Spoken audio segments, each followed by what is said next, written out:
नमस्कार साथियों, GK selection point Ramesh मोंड YouTube channel में आपका हार्दिक स्वागत है। साथियों, स्वतंत्रता आंदोलन से संबंधित महत्वपूर्ण कथन तथा नारे, इस संदर्भ में आज मैं आपके बीच लेकर आया हूं भाग 2।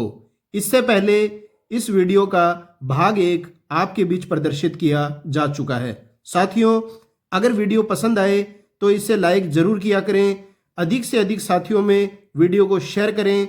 चैनल पर नए हैं तो चैनल को सब्सक्राइब कर लें, बेल आइकन को जरूर दबा लें ताकि मेरे द्वारा हर बुधवार तथा शनिवार को प्रातः 9 बजे प्रस्तुत की जाने वाली वीडियोस के नोटिफिकेशन सबसे पहले आपको प्राप्त हो सकें। तो शुरू करते हैं आज की वीडियो, स्वतंत्रता आंदोलन से संबंधित महत्वपूर्ण कथन नारे भाग 2। पहला कथन है, यदि सारा भारत भी आग की लपेटों में घिर जाए फिर भी पाकिस्तान नहीं बन सकेगा।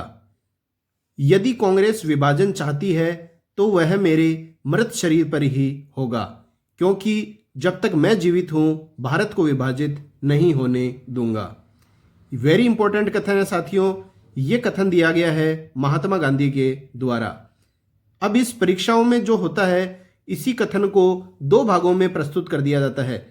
कई बार जैसे परीक्षाओं में कथन आ जाता है, यदि सारा भारत भी आग की लपटों में घिर जाए फिर भी पाकिस्तान नहीं बन सकेगा। कई बार तो ये कथन आ जाता है, कई बार आ जाता है, यदि कांग्रेस विभाजन चाहती है तो वह मेरे मृत शरीर पर ही होगा। तो अल्टीमेटली ये पूरा कथन एक ही है, लेकिन इसी के 2 भागों के रूप में परीक्षाओं में कथन पूछा जाता है। तो उत्तर दोनों का ही आएगा, महात्मा गांधी। अगला कथन है, आज हमें पाकिस्तान या आत्महत्या में से एक को चुनना है। तो या तो पाकिस्तान या आत्महत्या, दोनों में से एक ही को आज हमें चुनना है। यह कथन दिया गया था गोविंद वल्लभ पंत के द्वारा। यदि कांग्रेस के नेताओं ने विभाजन स्वीकार कर लिया तो इतिहास उन्हें कभी क्षमा नहीं करेगा। यह कथन दिया गया था मौलाना अबुल कलाम आजाद के द्वारा। अगला कथन है, कानून व व्यवस्था को कमजोर करना पागलपन है, जबकि दुश्मन हमारी सीमा पर है। तो ये जो कथन है कि कानून व व्यवस्था को कमजोर करना तो पागलपन है, जबकि दुश्मन जो है वो हमारी सीमा पर है, ये कथन दिया गया था बाबा साहेब भीमराव अंबेडकर के द्वारा। अगला कथन है, तुम मुझे खून दो मैं तुम्हें आजादी दूंगा। यह कथन सुभाष चंद्र बोस के द्वारा दिया गया है मलेशिया में। अगला कथन है, जय हिंद। यह नारा भी सुभाष चंद्र बोस का था, यह जर्मनी में दिया गया था। अगला कथन है, 1935 का अधिनियम दास्तां का पत्र था। यह अधिनियम एक ऐसी मशीन है जिसमें ब्रेक अनेक हैं लेकिन इंजन कोई नहीं। यह कथन दिया गया था जवाहरलाल नेहरू के द्वारा। तो देखिए साथियों, इसमें प्रश्न यह भी आ जाता है कि 1935 के अधिनियम को दास्तां का पत्र किसने कहा? तो जवाहरलाल नेहरू ने कहा। या फिर आ जाता है कि यह अधिनियम एक ऐसी मशीन है जिसमें ब्रेक अनेक हैं लेकिन इंजन कोई नहीं है। जवाहरलाल नेहरू ने यह कथन किस अधिनियम से संबंधित कहा है? तो उत्तर आ जाएगा 1935 का अधिनियम।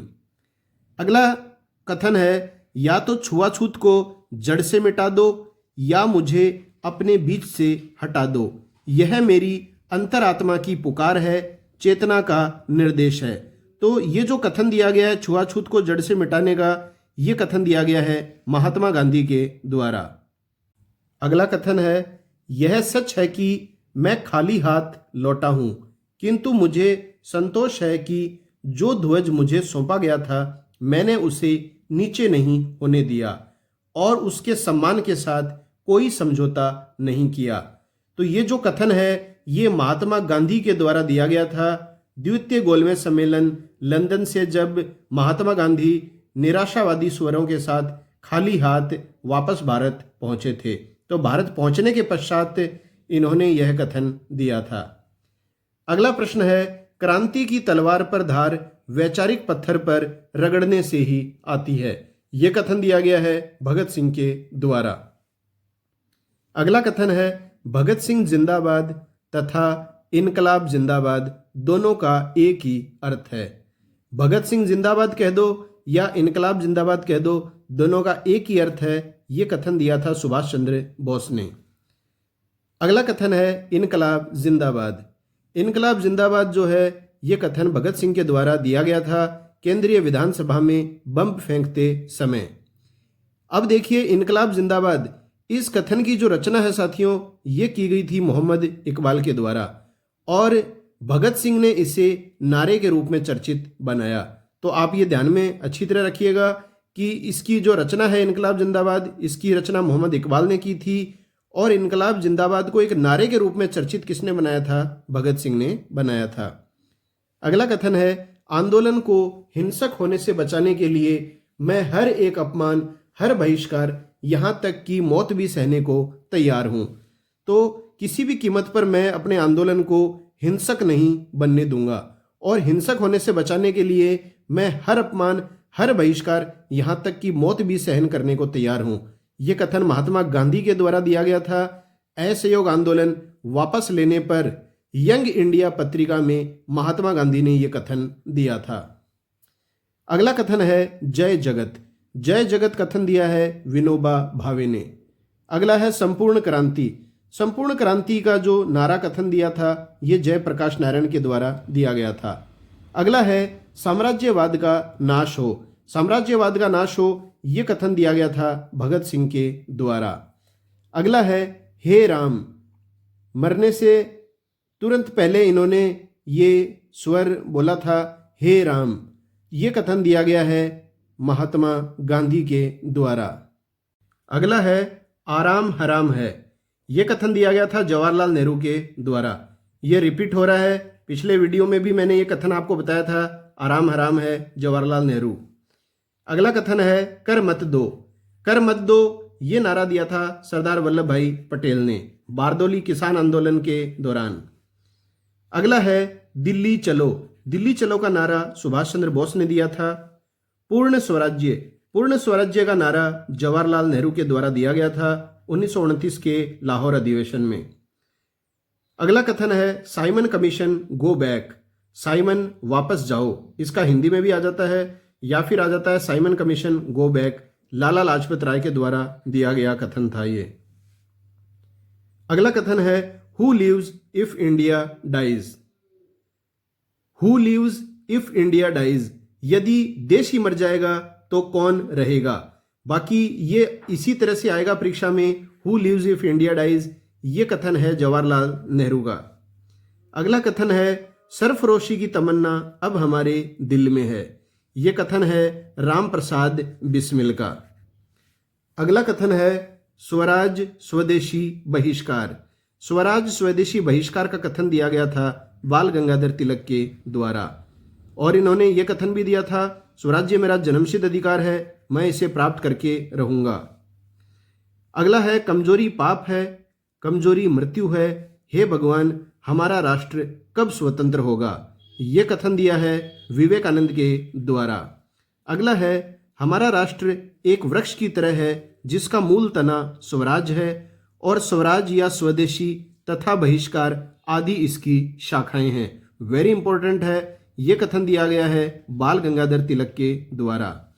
अगला कथन है हमारी भारत माता पृथ्वी का एक टुकड़ा नहीं है, न ही कोई मन की कल्पना है, यह लाखों लोगों की सामूहिक चेतना से निर्मित वह महान शक्ति है जिससे राष्ट्र का निर्माण होता है। तो ये कथन जो है ये दिया गया था अरविंद घोष के द्वारा। इनकी पुस्तक थी भवानी मंदिर। इस भवानी मंदिर पुस्तक में अरविंद घोष ने यह कथन दिया है।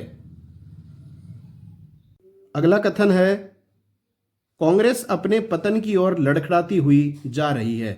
यह कथन दिया गया था वायसराय लॉर्ड कर्जन के द्वारा। अगला है हम ब्रिटिश प्रजा हैं, हम अपने हकों की मांग कर सकते हैं। तो यह दिया गया था ओल्ड मैन ऑफ इंडिया दादा भाई नौरोजी के द्वारा कथन। अगला है ह्यूम स्वतंत्रता के पुजारी थे तथा उनका हृदय भारत की दुर्दशा पर रोता था। ये एओ ह्यूम जो हैं उन्हीं का जिक्र हम कर रहे हैं जिन्होंने कांग्रेस की स्थापना की थी, एलन ऑक्टेवियन ह्यूम। तो ह्यूम को स्वतंत्रता का पुजारी कहा गया है और कहा गया है कि उनका हृदय भारत की दुर्दशा पर रोता था। किसने दिया ये कथन? लाला लाजपत राय के द्वारा। अगला है भारत में रहते हुए मेरी इच्छा है कि मैं कांग्रेस की शांतिपूर्ण मृत्यु में मदद कर सकूं। ये कथन भी दिया गया था वायसराय लॉर्ड कर्जन के द्वारा। कांग्रेस एक अल्पसंख्यक तथा सूक्ष्मदर्शी लोगों का संगठन मात्र है। तो कांग्रेस को कुछ लोगों का और सूक्ष्मदर्शी लोगों का संगठन मात्र कहा है वायसराय लॉर्ड डफरिन ने। अब देखिए साथियों, जब कांग्रेस की स्थापना हुई थी उस समय भारत के वायसराय जो थे वो लॉर्ड डफरिन थे, ये आपको ध्यान में रखना है। अगला है मजदूर और किसान कांग्रेस के हाथ पांव हैं।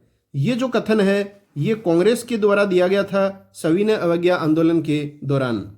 अगला कथन है स्वतंत्रता हमारे जीवन का उद्देश्य है तथा हिंदू धर्म ही हमारी इन उद्देश्यों की पूर्ति करेगा, अरविंद घोष के द्वारा दिया गया कथन। अगला है सारी हिंदू प्रणाली पश्चिमी सभ्यता से बढ़कर है। तो हिंदू प्रणाली को पश्चिमी सभ्यता से बढ़कर माना है एनी बिसेंट ने।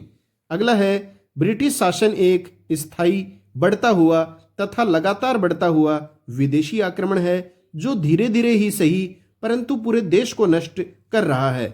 ये कथन दिया गया है दादा भाई नौरोजी के द्वारा। अगला है मुझे खुशी है कि कांग्रेस बराबर नीचे की ओर जा रही है क्योंकि यह राजद्रोही संस्था है तथा इसके नेता संदिग्ध चरित्र के लोग हैं।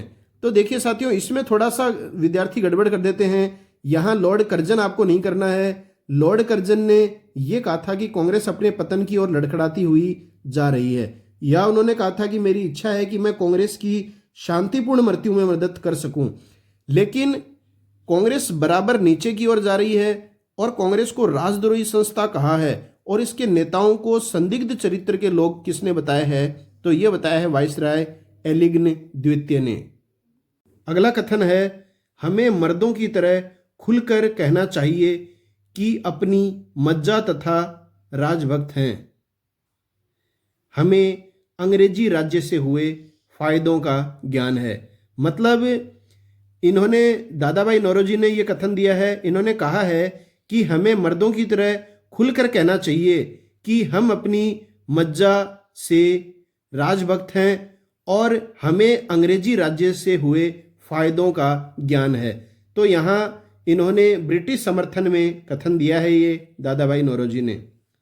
अगला है अपनी शिकायतों का निवारण करने के लिए उन्होंने 20 साल से अधिक समय तक जो आंदोलन चलाया उसमें उन्हें रोटियों की बजाय पत्थर मिले।